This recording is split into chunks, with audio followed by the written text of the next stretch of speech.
इस वीडियो में हम लोग भारत के सबसे बड़े भूभाग एवं सबसे प्राचीनतम भूभाग भारत के प्रायद्वीपीय पठार के बारे में पढ़ेंगे।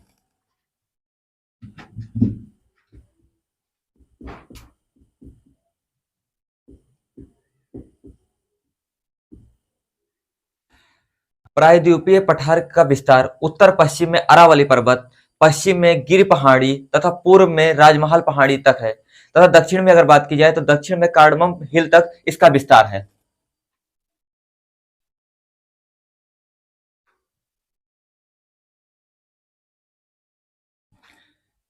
उत्तर पश्चिम में अरावली पर्वत,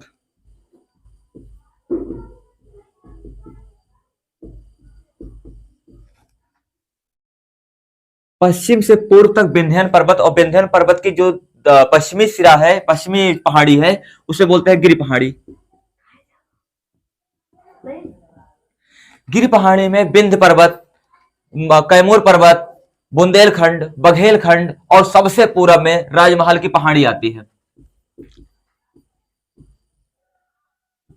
पहाड़ी उसके बाद में जो भारत का प्रायद्वीपीय पठार है वो पूर्वी घाट से होते होते दक्षिण में कार्डमम हिल या इलायची पहाड़ी तक आता है। ये पूरा का पूरा एरिया की अगर बात की जाए तो यही है प्रायद्वीपीय पठार, यही है भारत का प्रायद्वीपीय पठार। इधर ये वाला पार्ट पश्चिमी घाट,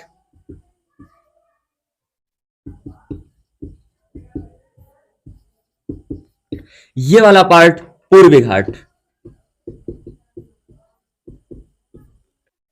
प्रायद्वीपीय भारत का कुल क्षेत्रफल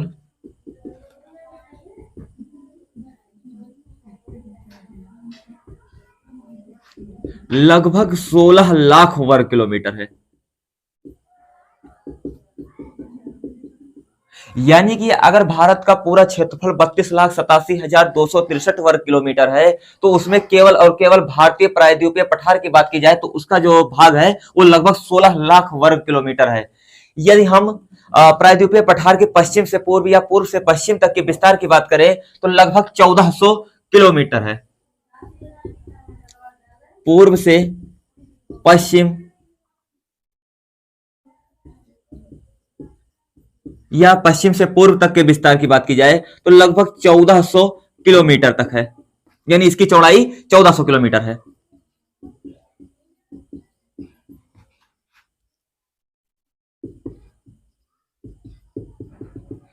वहीं हम प्रायद्वीपीय पठार की लंबाई की बात करें यानी उत्तर से दक्षिण तक की दूरी की बात करें तो लगभग 1600 किलोमीटर है।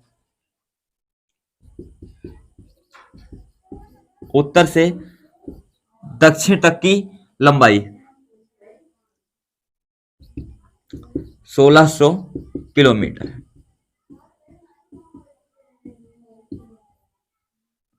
का सबसे प्राचीनतम भूभाग भारत का प्रायद्वीपीय पठार है। भारत का सबसे प्राचीनतम भाग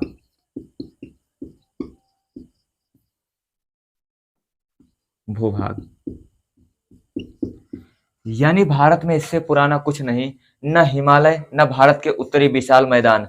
अगर हम भारत के प्रायद्वीपीय पठार की बात करें तो भारत के प्रायद्वीपीय पठार की आकृति त्रिभुजाकार है। आकृति त्रिभुजाकार है।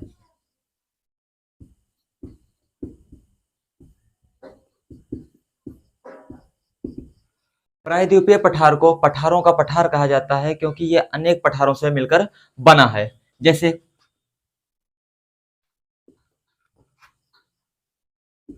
मध्यवर्ती उच्च भूमि, दक्कन पठार,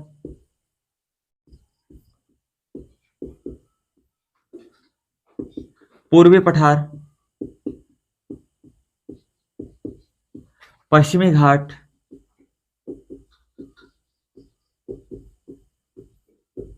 और पूर्वी घाट। मध्यवर्ती उच्च भूमि पठार में कुछ पठार शामिल हैं जैसे अरावली का पठार, अरावली पर्वत श्रेणी,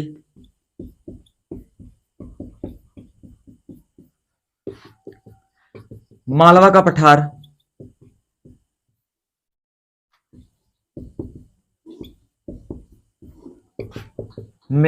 बुंदेलखंड का पठार,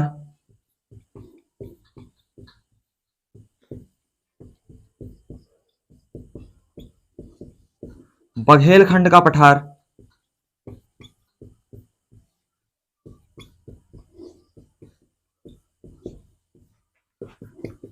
विंध्य पर्वत श्रेणी,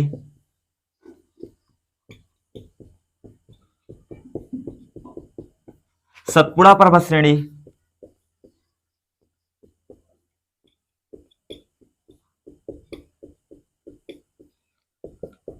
दक्कन के पठार में कुछ पठार हैं, जैसे महाराष्ट्र का पठार,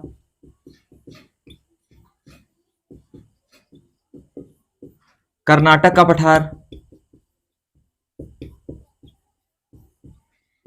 पठार मालवा का पठार, सॉरी, तेलंगाना का पठार,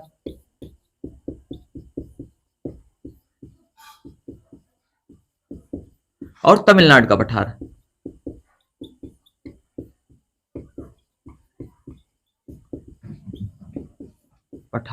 वहीं पूर्वी पठार में मेघालय का पठार,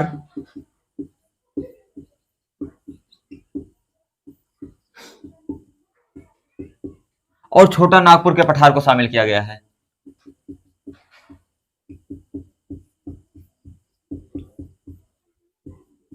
का पठार। और उसके बाद में पश्चिमी घाट और पूर्वी घाट के बारे में बात की गई। अगर हम प्रायद्वीपीय पठार के बारे में बात करें तो मध्यवर्ती उच्च भूमि में अरावली पर्वत श्रेणी, मालवा का पठार, बुंदेलखंड, बघेलखंड, विंध्य पर्वत और सतपुड़ा पर्वत श्रेणी को शामिल किया गया है। वहीं दक्कन के पठार में महाराष्ट्र का पठार, कर्नाटक का पठार, तेलंगाना का पठार और तमिलनाडु के पठार को शामिल किया गया है। पूर्वी पठार में मेघालय का पठार और छोटा नागपुर का पठार शामिल किया गया है। इसके बाद में पश्चिमी घाट और पूर्वी घाट आते हैं। हम लोग अरावली पर्वत की श्रेणी के बारे में पढ़ना शुरू करते हैं। अरावली पर्वत श्रेणी।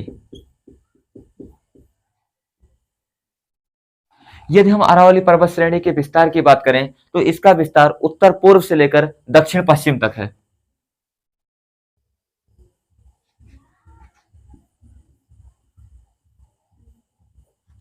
उत्तर पूर्व से लेकर दक्षिण पश्चिम तक है।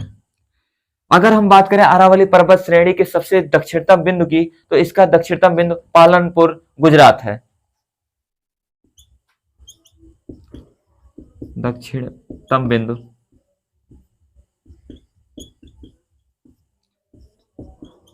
पालनपुर गुजरात है।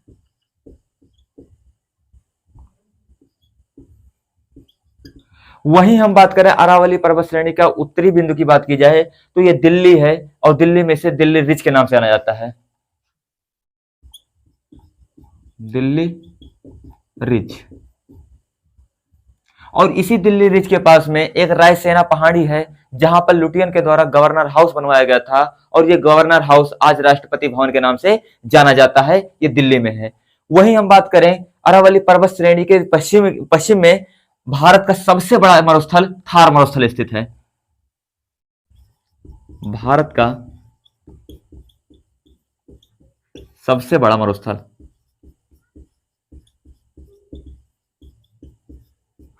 थार मरुस्थल स्थित है।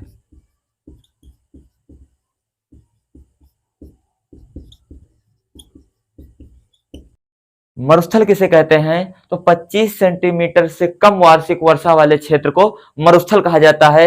यदि हम अरावली पर्वत श्रेणी की बात करें तो अरावली पर्वत श्रेणी के पश्चिम से ही एक इस राजस्थान की सबसे महत्वपूर्ण नदी लूनी नदी निकलती है। लूनी नदी का प्रवाह होता है। लूनी नदी अरावली पर्वत श्रेणी से निकलकर कच्छ के रण में जाकर विलीन हो जाती है, यानी कि इसका मुहाना कच्छ के रण में है। इसकी दो प्रमुख सहायक नदियां हैं, जुआई व सुकारी। इसकी दो प्रमुख सहायक नदियां हैं, जुआई और सुकरी। वहीं हम अरावली पर्वत श्रेणी की बात करें तो अरावली पर्वत श्रेणी विश्व की सबसे प्राचीनतम वलित पर्वत का उदाहरण है। विश्व की सबसे प्राचीनतम वलित पर्वत। वहीं हम अरावली पर्वत श्रेणी की सबसे ऊंची चोटी की बात करें तो अरावली पर्वत श्रेणी की सबसे ऊंची चोटी गुरु शिखर है।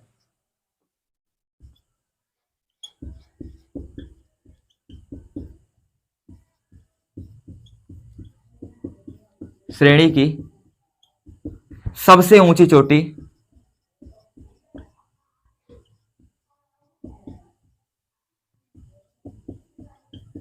गुरु शिखर है।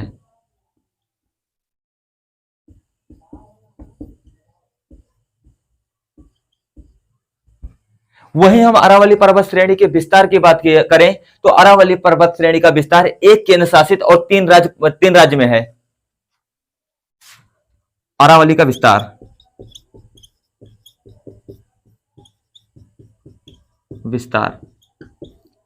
तो एक केंद्र शासित प्रदेश दिल्ली तथा 3 राज्यों में है।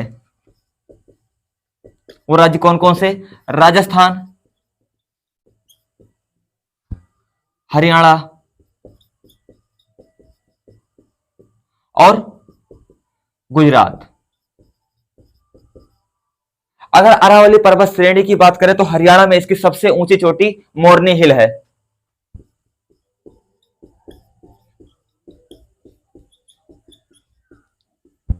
वहीं अरावली पर्वत की सबसे ऊंची चोटी जो है गुरु शिखर है। गुरु शिखर के पास ही एक और पर्वत श्रेणी जो मतलब पर्यटन के लिए बहुत महत्वपूर्ण है जिसका नाम है माउंट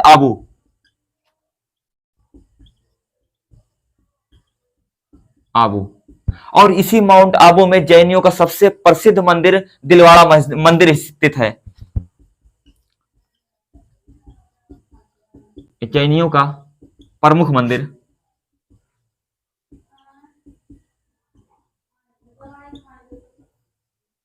दिलवाड़ा मंदिर स्थित है।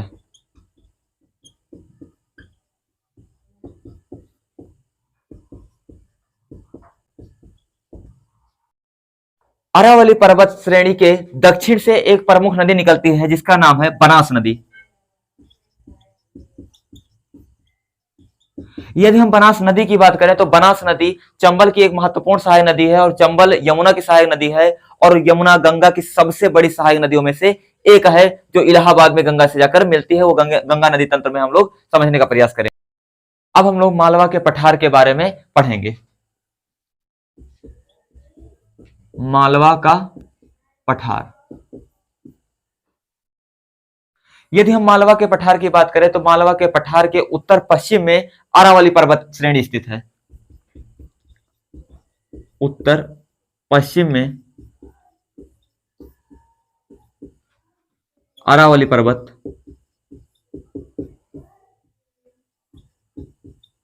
श्रेणी स्थित है। वहीं मालवा के पठार के पूरब में मालवा के पठार के पूर्व में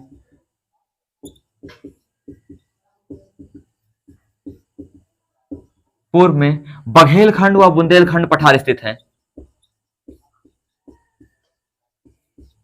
वह बुंदेलखंड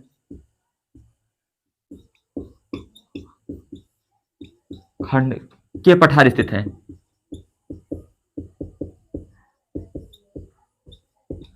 मालवा के पठार के उत्तर में वो ग्वालियर का पठार स्थित है। उत्तर में ग्वालियर का पठार स्थित है। वहीं अगर हम बात करें मालवा के पठार के दक्षिण में तो मालवा के पठार के दक्षिण में विंध्य पर्वत श्रेणी स्थित है।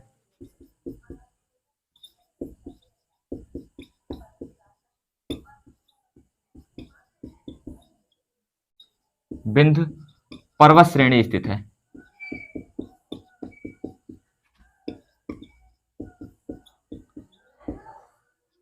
यदि हम मालवा के पठार की बात करें तो मालवा के पठार को राजस्थान में मालवा के पठार को राजस्थान में हड़ौती का पठार कहा जाता है। यानी कि मालवा के पठार को राजस्थान में हड़ौती का पठार कहा जाता है। यदि हम मालवा के पठार की बात करें तो मालवा के पठार से दो प्रमुख नदियां निकलती हैं, बेतवा और पार्वती। बेतवा नदी और पार्वती नदी। बेतवा नदी और पार्वती नदी के दोआब में मध्य प्रदेश की राजधानी भोपाल स्थित है।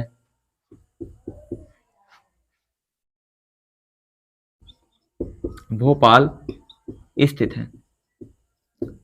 मालवा के पठार से निकलने वाली प्रमुख नदियां चंबल नदी, काली सिंध,